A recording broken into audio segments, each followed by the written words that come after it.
This tutorial is looking at the mousePressed variable, which is a test of whether a button, and it could be any of a number of buttons on your mouse, are being pressed, as in held down. So this conditional is tied to this simple sketch, which again I've got a variable I'm not using, so I'll get rid of that. So size 5 by 500, the cursor is set to the hand, background is drawn once at 0. We set the stroke to 255 by 100. Let's give this a stroke weight of 5.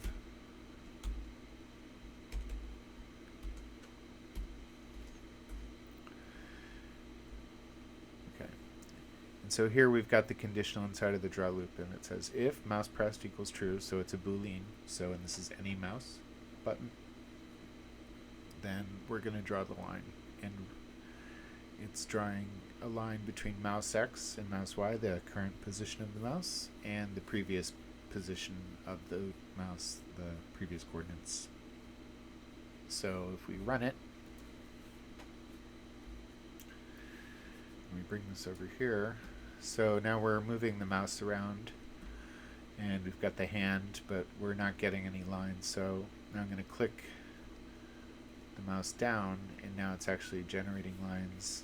And as we mentioned previously, if you move the mouse fast, you get long line segments. If you move the mouse slow, you get short line segments, and sort of higher fidelity sort of drawing. You also have the option of identifying the different types of mice that you're interested in, or which buttons you're interested in. So if we look at mouse button, you can see here if mouse pressed, and that's shorthand for if mouse pressed equals true. So instead of typing out equals true, they just say if mouse pressed. And then they have the second condition that they're checking, which is ampersand, is the mouse button equals the left button, then do this. Else if mouse pressed and mouse button equals the right mouse button, do this. So you've got the left, right. So, and you've got up to three buttons that it'll test for: left, right, and center. Okay.